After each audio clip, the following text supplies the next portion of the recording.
Coming up on the show, a sweeping racketeering case for the state of Georgia tossed out. It's a ruling which could stretch far beyond the courtroom. We're going to unpack its impacts coming up. Also, a day etched in sorrow, remembered in silence. Now a nation gathers to honor 9/11 through service. We're going to show you how communities are answering that call. And a Girl Scout newest cookie is making waves. But it's not just about what's inside the wrapper. Find out how every tasty treat becomes a welcome financial boost to keep the mission going. This is The Take. Let's get it.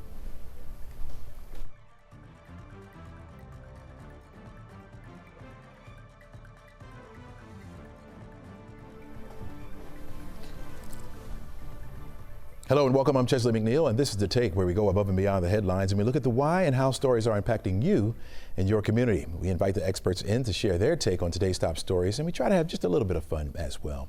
But let's start off with this. A procession is planned today in Sandy Springs to honor Master Firefighter Preston Fant, a 21-year veteran, remembered as an elite responder, a mentor, and a devoted family man. Fant was killed while battling a warehouse fire on Monday in Lithonia, becoming trapped as he tried to save a fellow firefighter. He was rushed to Grady Memorial but did not survive. A tragic first for DeKalb County Fire Rescue. Yesterday, county officials said his heroism will never be forgotten. We lost an elite firefighter and a brother. I ask you to keep his wife and 5 children and his entire family, as well as the DeKalb County Fire Rescue family, in your prayers and thoughts. Not only do we have a family that mourns, we as a DeKalb County family, we mourn. As leaders pledge to honor his legacy, we want to take a closer look at how first responders carry that weight of a loss like this, both on the job and in their own lives. Here now with us is Dr. Thaddeus Johnson. He's the Assistant Professor of Criminal Justice at Georgia State University. He's also a former ranking law enforcement officer with the city of Memphis. Dr. Johnson, welcome back to the show.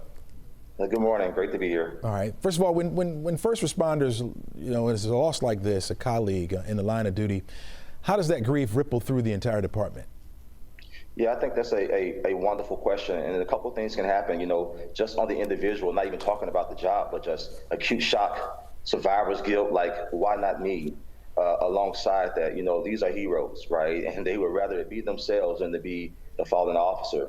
They're going to have traumatic stress symptoms, maybe sleep disruption, intrusive images, numbness, things like that. And you may even have things like PTSD type symptoms, and even in worst cases, suicidal thoughts.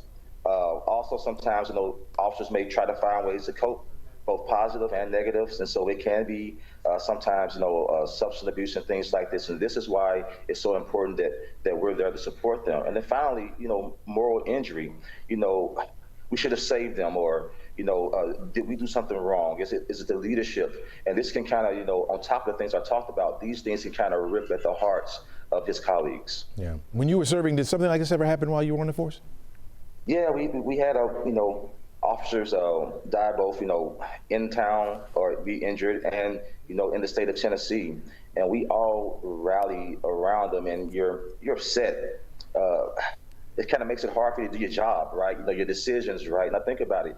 And after this firefighter and they witnessed this, the next call, they ran to it. And so oftentimes you don't get time to think about it in the moment. But as you're sitting back at home, as you're thinking about everything, this anger consumes you. Am I in the right job? And sometimes it makes you more vigilant, and that can be both good and bad. But it's a pretty tough pill to swallow when you never really get over it. And so that's why supports, having structured rituals to make sure that we remember our comrades and that we don't let the sacrifice be forgotten. You talk about those support mechanisms, right? Those support systems. Which ones are most critical in times like these, would you say? I mean, really, the simplest form is peer support. Mm-hmm. Sometimes, people, this may be a little bit tone deaf, but, misery loves company. And when we're grieving, it's nice to be able to share those stories, right? How you're feeling. And also, having those check-ins. Leadership needs to be checked in on as well, too. So we need to provide supports. And again, I mentioned about those rituals. So make sure that if we're going to, have visuals, make sure that every year we're going to have a run. We're going to do something to honor their name, and then just getting some psychological first aid, right? First responders we're not bulletproof, And, you know, we need these things because it can impact how not only our daily lives, but our families' lives. And the last thing I would say, you know, limiting your harmful exposure, not continuing to listen to the news about it, you know, not replaying what happened. And they have, unfortunately, about 5 firefighters died last year. Each month, per month, about 5 firefighters died. And so, unfortunately, it's not too common, but it's more common than we would like for it to be. Yeah, you're speaking of the uncommonality of it. This is the first for DeKalb County Fire Rescue. What advice would you give them going through this pain and then moving forward? Well, and to the entire community, you know, I know it's hard, but he is a hero, and he would not want you all to sit in your hands. You know, I know when I talk to people, it's like, you know, we really want to move forward and keep the mission going forward. I do think that anytime something like a tragedy happens, it's a learning opportunity. And so I would say let's review everything that happened.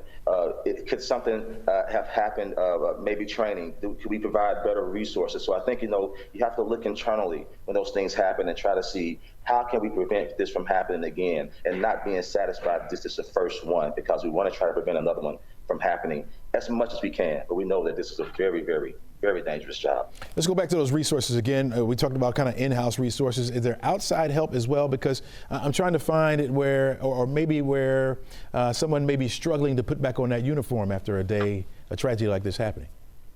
Yeah, they have national hotlines for first responders. I believe one is 988. Now, don't quote me on that. I'm on air, but I think that is it. And so they have national hotlines that you can call, and they have peer counselors. Because, you know, sometimes perhaps you don't want anybody inside your unit or community to know that you're grieving with these things. And it can be really, really personal, particularly in a space where your bravado and that air of being bulletproof, it really would allows you to do the job. And so perhaps getting some outside help would be very, very beneficial. There are local channels that you can run through, grief counselors that you can reach out to. So there's things in the city, but there are also, I would say, you know, the Firefighters Association, they provide these types of things, and first responder associations across the board, they provide these types of resources, and they specifically deal with the type of issues that first responders have to deal with.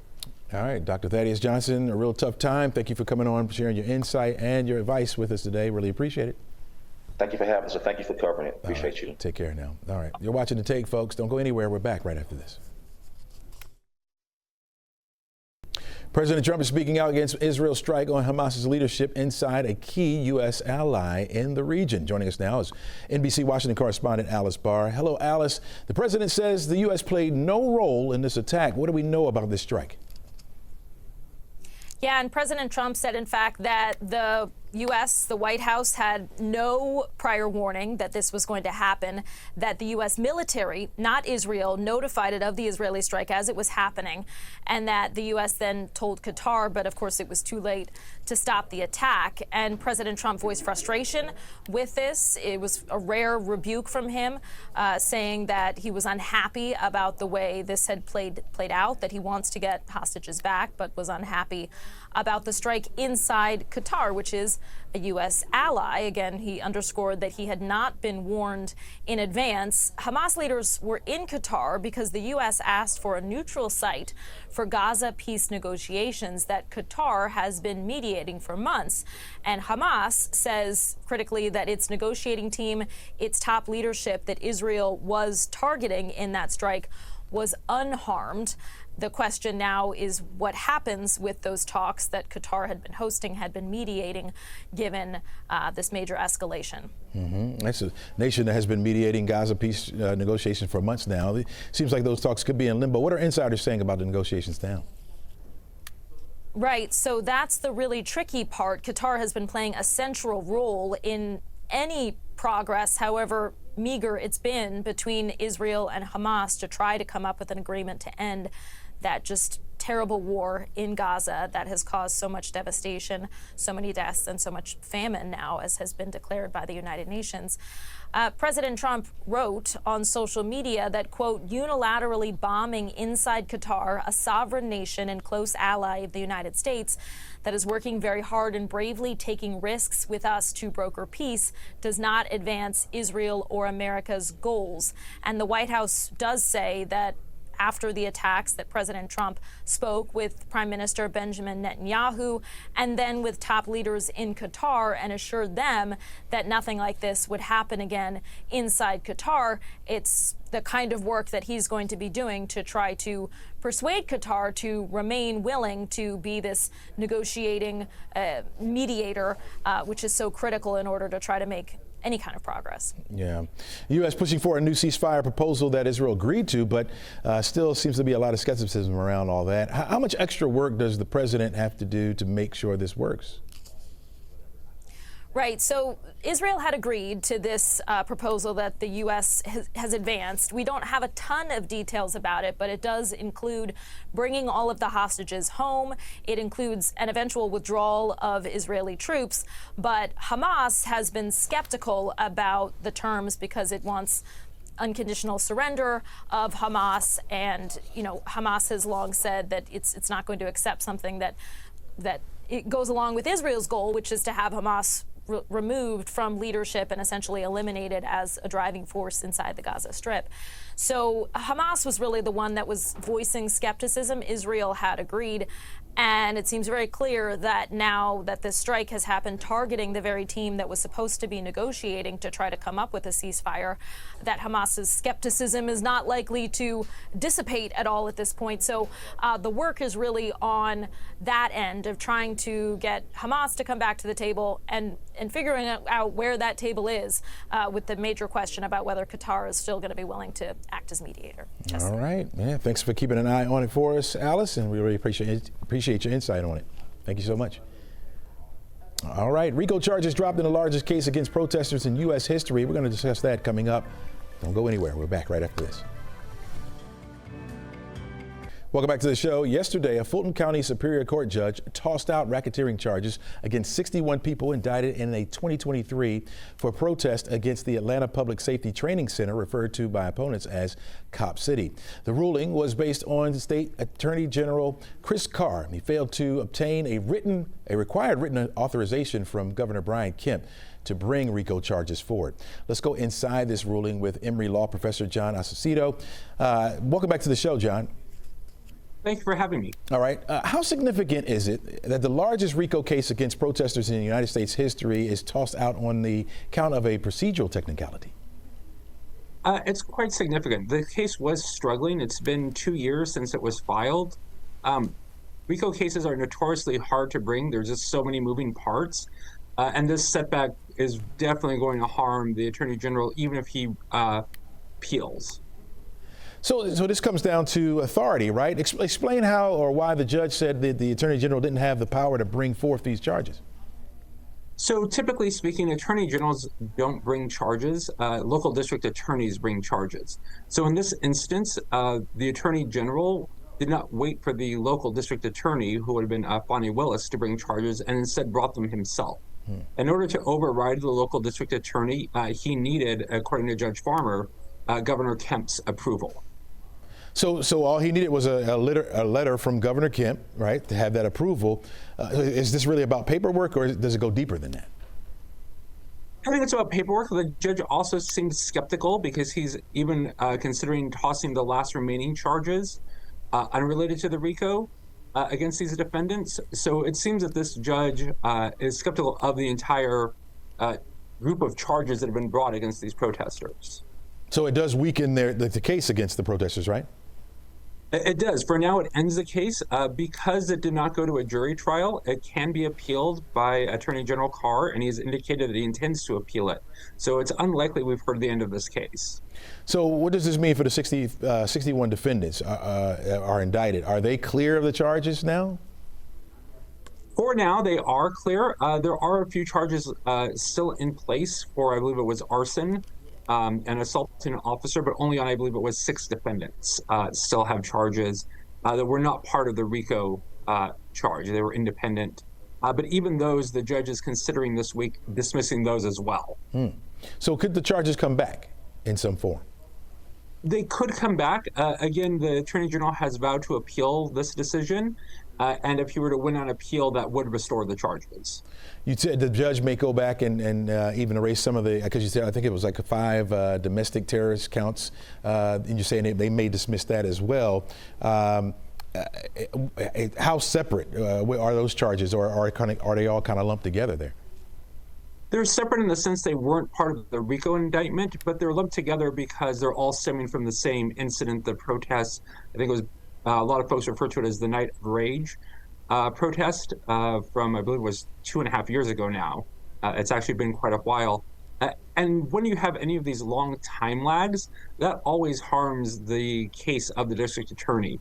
As witnesses forget things, move away, are lost.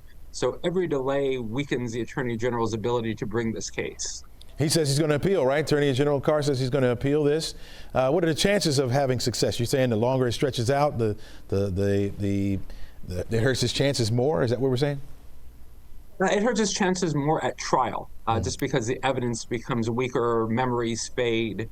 Really, for the appeals process, it doesn't harm it in that sense, other than he has to now appeal and have the judge overturned. But even should he win his appeal, that's probably going to be 3 to 6 months from now. That's quite a ways away. Yeah. So memories are even getting weaker of our eyewitnesses. And again, you have to think folks leave Georgia, take other jobs, retire. So it's always been a thing with defense attorneys. The longer a case goes on, usually the harder it is to prosecute. Yeah, real quickly here, tell me, what does the collapse of this case ultimately tell us about the limits of state power, protest rights, and the rule of law right here in Georgia? It really shows the difficulty of these RICO cases, these kind of sprawling cases where you're trying to grab 60-something defendants. Those are quite difficult to bring. It really does not send a clear signal that protest is protected, that the free speech is protected, because it is being dismissed on a technicality, on paperwork, as you put it. But it does show that the system will work, and that when someone attempts one of these large actions against protesters, they better have everything in order, and if they don't, judges are very likely to dismiss. Yeah. John Acevedo, thanks so much for joining us today. Thanks so much for your insight. Really appreciate it. Thank you for having me. All right, take care. Can Tylenol use by pregnant women be linked to autism? We're going to have that discussion when we return right after the break. Stay right there. Welcome back to the show. The nation's Health and Human Services Secretary is preparing to link everyday Tylenol use during pregnancy to autism. The claim is shaking up medicine and raising questions from doctors who say the science just isn't settled. Here to make sense of it all is Dr. Danielle Fallon. She is the dean at the Emory School of Public Health. Dr. Fallon, welcome to the show. Thank you so much. Fallon, I'm saying it wrong. Fallon. All right. You got it. So from a public health perspective, how strong or weak is the evidence, scientific evidence, trying to link Tylenol use in pregnancy to autism? Yeah, well, first I'll say I think it's great that we're bringing attention to research in autism that's not about debunked theories of vaccines and autism. And so I really welcome the conversation around things like acetaminophen and others. But you're right in the way that you said it.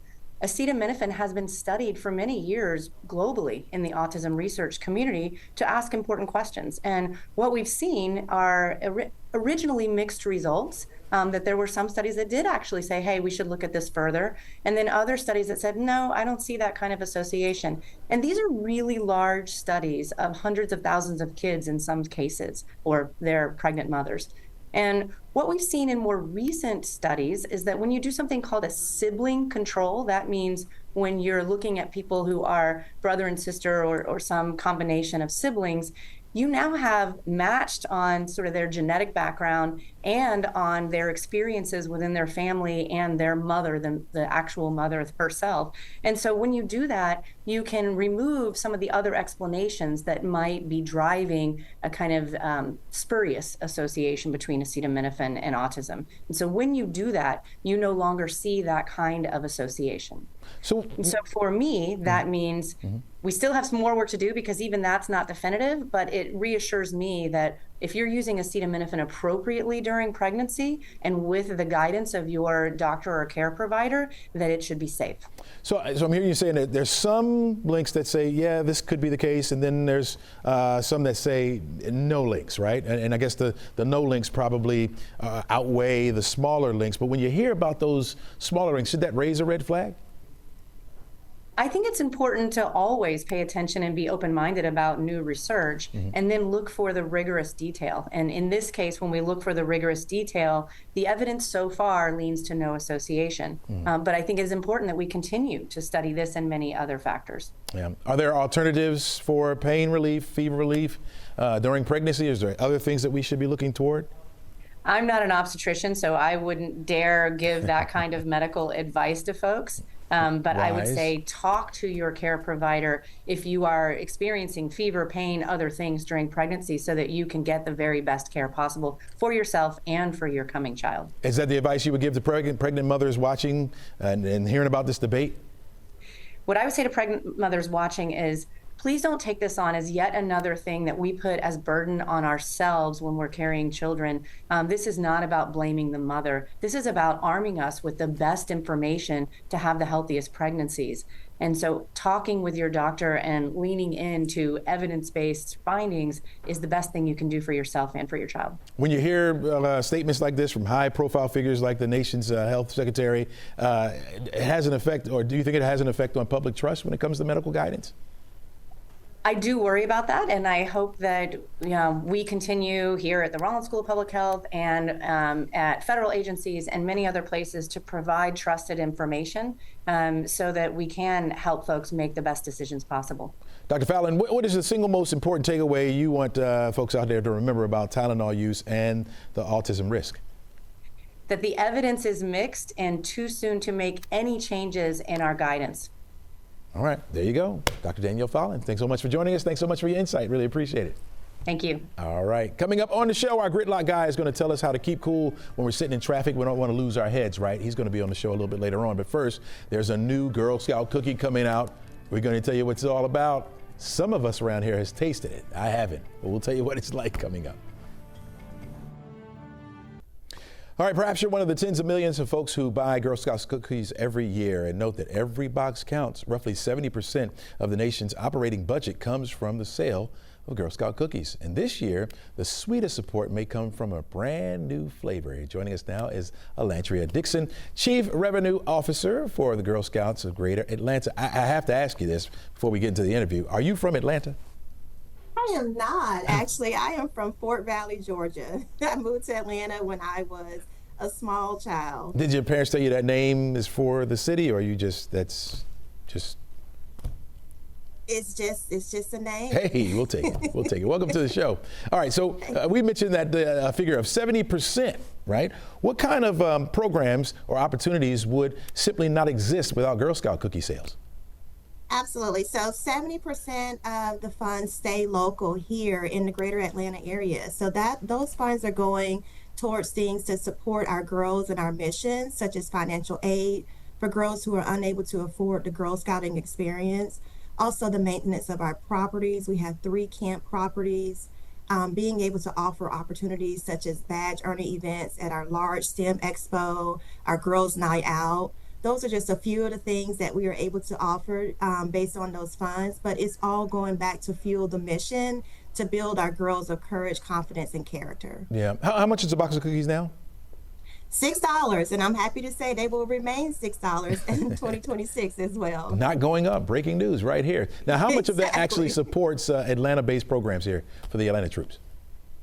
Yes, it does. So again, our troops earn, last year they earned about $3 million in proceeds to support their troop activities. So those are things that they can do, such as trips that they want to take, also badge earning opportunities, community service, you name it. Those are funds that our troops are using locally to be able to fuel their Girl Scouting experience. So all of the proceeds stay local. It's all to support our girls and our mission. Yeah, you got a new cookie this year. Everybody's excited about that, right? Explore Moors. That's a Rocky Road twist to them. What makes this flavor stand out from past editions? This is a very unique flavor, and we're excited about it because it's Rocky Road ice cream expired. We all love Rocky Road ice cream, and so this takes that unique flavor and puts it in a sandwich cookie. This sandwich cookie is filled with flavors of chocolate, marshmallow, and toasted almond cream, making it just a fantastic cookie. If you can see, there's a die cut of the trefoil on the cookie as well. So there's that unique Girl Scout branding. It's an awesome cookie. We look forward to being able to offer it starting when Girl Scout cookies begin. The season begins in January. When you bring on a new cookie, do you take another one away, or is it just another addition? So this year, with the introduction of Explore S'mores, we did retire Girl Scout S'mores. Girl Scout S'mores was introduced during the 100th anniversary of Girl Scouts selling cookies in 2017. It had a great run, but to make way for new innovation, new cookies to come out, we had to retire one, and that was the one that went away to bring in Explore S'mores. Is it based more on taste, or how do you know when to introduce a new cookie? It's really based on taste. It's based on changing consumer needs. There are lots of things that go into determining a new cookie, but always to keep up, to make sure that we offer something fresh. Of course, we're going to continue to offer our tried and true things such as the Thin Mints, the Samoas, the trefoils. Those are not going away, but being able to bring some new cookies on just keeps the excitement going in the Girl Scout cookie program. Back in 2022, we introduced Adventurefuls. We introduced the Lemon Ups in 2020, and we're happy to introduce the Explore S'mores in 2026. You know, one cookie that you did not say was the Do-si-dos. They better not. Oh, is that your favorite? You better believe it. I like that peanut butter in the middle with that oatmeal topping right there. What's your favorite? So my favorite, I actually have two. Okay. I love the Thin Mints. That is a classic. But the Adventurefuls that came out back in 2022, that is my second favorite. It is such a great cookie. Just the brownie taste with the fudge caramel. Just amazing. But the Do-si-do is a great cookie. It's good for like morning time in your breakfast with a cup of coffee. Oh, man. Definitely great cookie. Even some milk. Lantry, I really appreciate you joining us. Really appreciate your insight. We're going to be buying those cookies. Just know that. And know that we're helping out the young ladies in our community. Thanks so much. Thank you. All right. Very good. Man. Okay, as long as the Do-si-dos don't go away, right? Well, thanks so much. Have you ever sat on the perimeter and thought that you were waiting for a flight? Or our Gridlock Guy, Doug Turnbull, says that long airport delay might hold the secret to keeping our cool behind the wheel. He joins us now. Doug, you there? There he is, my man, Doug. And don't change your channel just yet, everybody. Don't click off of this. I promise it makes sense, okay? No. So, yeah, Chesley, it definitely, having a flight delay, and I don't mean 30 minutes or an hour, but an actual real delay, definitely gave some perspective, and I had a lot of time to think about Atlanta traffic during that. That's the kind of stuff I think about on vacation, all right? So. Yeah, that's basically what it was. We took a trip to Europe. We had a flight at midnight on a Friday, okay, which already is, if that's delayed, that's tough. And we had to completely deplane. And then, long story short, we didn't end up taking off until 10 a.m. the next day. We did sleep a little bit in an airport hotel. We even came back to the airport. It got delayed 3 more times when we were there. And at some point during it, when something is just so ridiculous, you just got to throw your hands up and make the best of it, right? And it got me thinking about us in traffic, all right? So in the airport, we had a chance to go to the lounge and cool off. I took a shower in the lounge for the first time. Okay, no video of that, sorry. But we I decided, hey, let's make the best of it. We even the pictures aren't here. We even had some fun with AI turning us into babies and turning us into old, how long we've been waiting and things like that. And we just decided to make it like an unplanned airport spa day. But when we're in traffic, Chesley, and we're stuck in something we could control. All right, in the airplane, I got no control. All right, there was a crew member got sick, the flight was delayed, there was nothing I could do. In traffic, when I'm stuck on 285, or when you're stuck, we think, I've got my hands on this wheel. I can move this car. I have some say in what happens here, and I think that's a lot of times why we see a lot of road rage and things like that. And so it just made me think the perspective I got, and I wrote about it in Gridlock Guy this past week on 11alive.com and the Atlanta Journal-Constitution, is why do we maybe take this scenario of, hey, we don't have a lot of control when the interstate shut down instead of doing desperate things. So you were and we're going to get to traffic in a minute here. You were going overseas. That's correct. And one crew member got sick, and so the whole thing was shut down? That's correct. So basically, they need 3 or 4 pilots or officers, and one of them called out sick. We were all on the plane, and we had to deplane because they were missing one person, just for safety upon safety reason.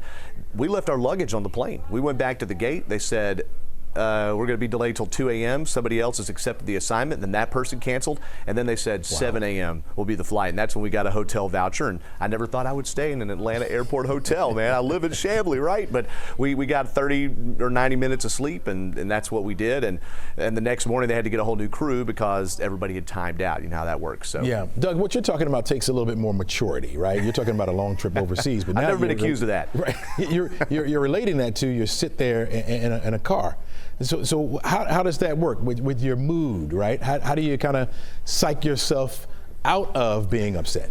At some point when you realize you don't have control anymore, you can only control yourself, right? And I know I sound like a motivational speaker here, but traffic is so psychological. I'm not a psychologist, but you can only control yourself.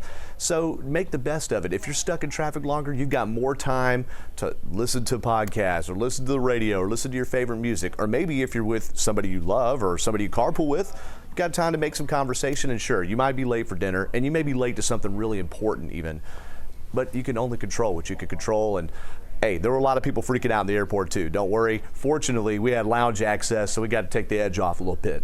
I love what you're saying. I think it makes a lot of sense. But what if you're late trying to get to the airport to get on a flight to go overseas? We've discussed that before. And the thing is, if you can't control it, my wife and I have dealt with this too. And I'm sitting there just like, she thinks there's something wrong with me because I'm not all freaked out. I'm like, honey, we can't control how fast MARTA's moving or how fast 285 is moving. You just got to get there when you get there and hope they understand. Yeah, I think you're onto something, Doug. Really appreciate it, man. Take care. And did you ever make it over there real quick? We made it to London 10 hours late. Her cousin gave us a ride. We were in great shape. There you go. All right, my man. Thanks so much. All right. Don't go anywhere, folks. We're back right after this. You're taking a look right now over the Blue Ridge area where it's nice and clear, but maybe about an hour ago, 2 hours ago, we had fog in this area. Yeah, radiational fog. Was over that area, and now it has just cleared out. We've got the sunshine there. It's going to wind up being a beautiful day. Temperatures will be in the 80s up there in Blue Ridge. Enjoy. All right, a key inflation report tied to consumer prices has just come out. CNN's Maribel Aber joins us now from the NASDAQ market site in New York. Hello, Maribel. Hello, Chesley. All right, give us the details here. Good news or bad news? Okay, wholesale prices unexpectedly dropped by 0.1% last month, according to the Producer Price Index, out just a short time ago. Analysts at Dow Jones had been anticipating an increase of 0.3%, so this dip gives some breathing room for the Fed to consider an interest rate cut when the board meets next week. So that's what's up with that, Chesley. Yeah, okay, appreciate that. All right, so some intrigue over the Fed is starting to heat up. We got a fresh face. We got a political rematch going on, and two surprise names. Sounds like a soap opera plot. Okay, in today's episode then, Chesley, Federal Reserve Governor Lisa Cook gets to keep her job, well, for now. Last night, a federal judge blocked President Trump from firing her. Cook filed a lawsuit challenging her termination after Trump removed her in late August. Now, he alleges Cook committed mortgage fraud. She denies any wrongdoing.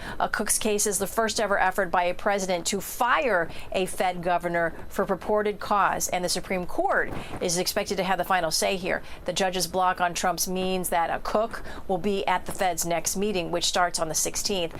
For months, Trump has publicly feuded with Fed Chair Jerome Powell over Powell's refusal to cut interest rates on Trump's demand. Ironically, Chesley, okay, in this twist, in this episode, a sharp downward revision in jobs data recently reported, right, rattled markets. And then we talk about what we just said about Producer Price Index. Traders see all this as raising the odds of a Fed rate cut. So it might happen. It may happen. May happen. All right. So millions of cars being called back because of a glitch that you won't see in the mirror?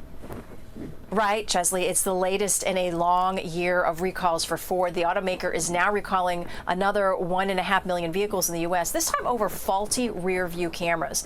The issue was reportedly caused at least 18 accidents, but so far no injuries have been reported. In a filing with federal safety officials, the cameras in question may have blank, distorted, or inverted images when drivers reverse. The recall covers a number of Ford and Lincoln models. Customers can check the recall section of Ford's website for specifics, or Chesley, they can get a new camera installed for free at their local dealership. Yeah, that's not good. We got to get that fixed right away, All right, looks like Cracker Barrel is finally putting the brakes on its makeover plans. and skidding into a full U-turn. Chesley, Cracker Barrel is now scrapping most of its $700 million transformation, one that had it shifting to a more minimalist look and feel. They say they tested the new streamlined design in 4 of their 660 restaurants nationwide, but didn't name the cities. The results gave them the confidence to move forward. But when the new logo was launched last month, it dropped its signature country store look. Online pictures showed dining rooms with bright lights, modern seating, and artwork instead of antiques on the walls. Well, the pushback was swift. Their stock dropped, 12%. On its website, the chain confirms that their legacy grandma's house vibe is here to stay. Not clear yet if plans to reduce the menu and add new items will move forward. Chesley, that's part of its charm. It's nostalgia factor. You can't mess with the OG Cracker Barrel fans. Right. You got to stay loyal. You got to stay loyal. And they learned their lesson, which is good. Yeah. I bet in 2 years they'll be trying to do it again. Things change so fast. Keep the rocking chair. That's right. And the big checkers. All right, Maribel, thanks so much. All right, we come back, folks. We're going to remember those who lost their lives during 9/11. Stay right there. We're back right after this.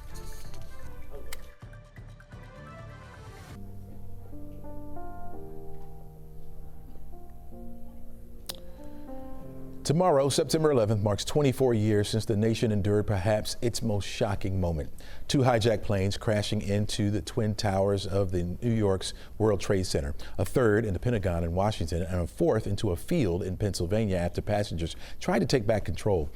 Close to 3,000 people were killed, including roughly 400 first responders.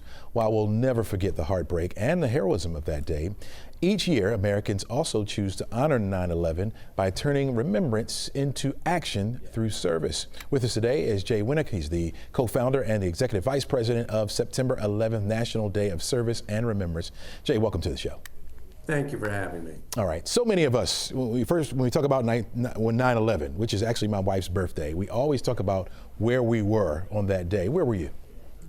Well, I was in my home office. I'm a New Yorker. I live about an hour north of Manhattan. I was in my home office doing some work and turned on the TV in time to see the second plane hit.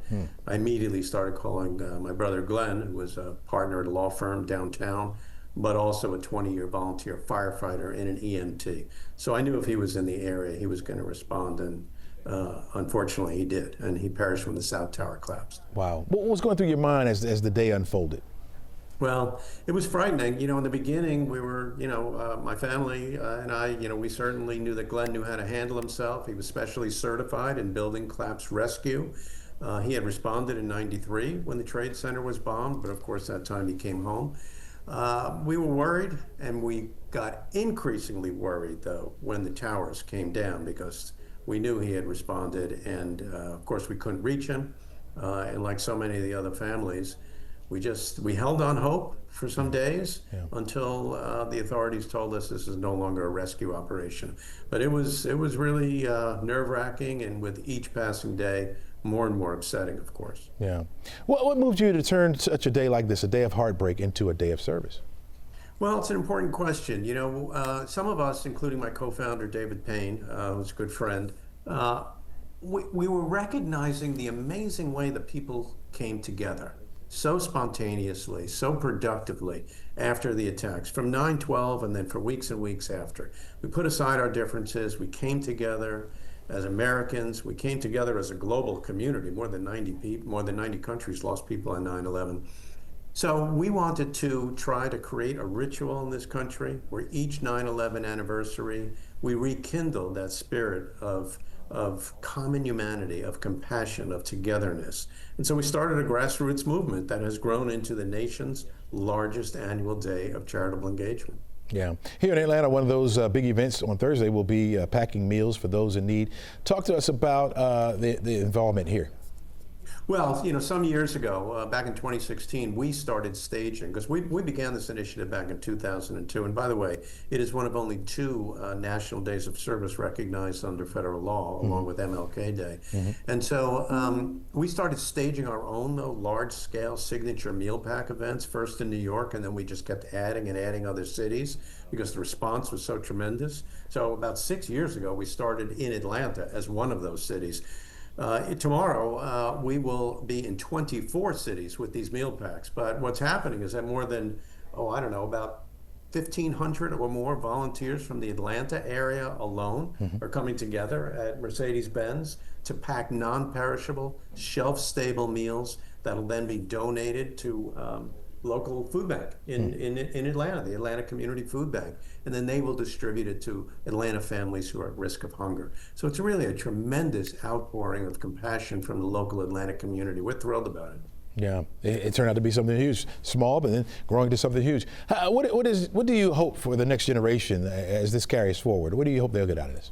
Very important question. There's been about 100 million people born in this country since the attacks of 9/11. 100 million people. So they have no direct memories of the attacks, nor do they have direct memories of how productively everybody in this country came together in the aftermath of the attacks.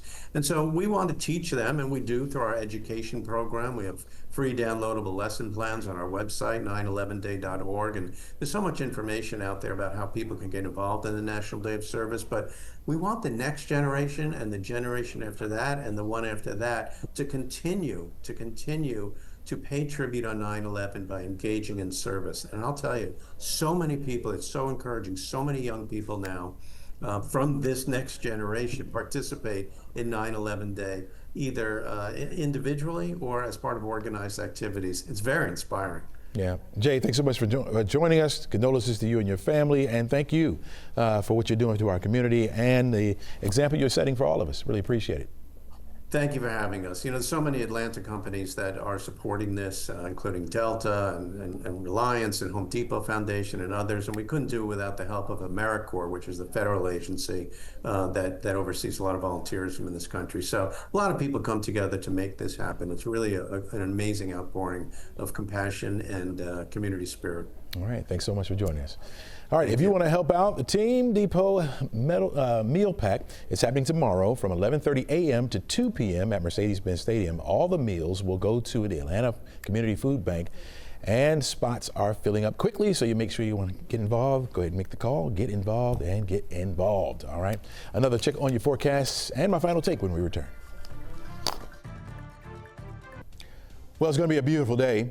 Mostly sunny skies on the outside, 85 degrees for an afternoon high. That is where we should be for this time of year, but it's going to get hotter, folks. As you can see, temperatures will be going up over the next couple of days, approaching that 90-degree mark for Thursday and Friday. We're going to hold on to the sunshine. A few extra clouds will start to move in thanks to the daytime heating, but we're going to stay dry. Over the weekend, you're looking at 87 degrees on Saturday. Sunday, we're looking at 89, and then the 90s come back to us as we head into the beginning of next week. Monday, 91 and 90 by Tuesday. All right, before we go, my final take. Today is September 10th. In the world of meteorology, that means the peak day for hurricane season, and it's been anything but, peaky around the area. Yeah, we've been seeing a lackluster season so far, but don't let your hair down, folks. September 10th is peak day for hurricane season, which starts off in June 1st. Really starts peaking around mid to late August and will last through mid to late October, but September 10th would be the peak day. Now, nothing, and I mean nothing, is going on out there right now. We are seeing thunderstorms off the coast of Africa, but typically when they move over the waters of the Atlantic Ocean, they start to intensify due to the warm waters. But what we're seeing is that dry air that's locked in place right now. And so as that green, as it gets to move toward that little tan area there, start to dry out, it fizzles those storms right on out. So we're not seeing much development there. Then once we get into October or closer to October, we start looking toward the Gulf and the Caribbean. And right now, doesn't seem to be much there either. So far, it's been a lackluster season. We'll take it, of course. Only one hurricane, that's Aaron, and that was a major hurricane, Category 5 there. So far, we've only had tropical storms. Tell you what, it only takes one storm to ruin a whole season, and we still have a long way to go, folks. So don't let your hair down. Even though we're not seeing much in the Atlantic right now, we still have a ways to go. So on the back end of this, we're expecting the season to start to amplify a bit, and we could see more of those names, and hopefully things will stay away from us as far as those storms go. We don't want another Helene, even though we wouldn't have that name. We don't want a storm like that. All right, make it a great day, folks. Have a good one. Make sure you try to encourage somebody today, okay?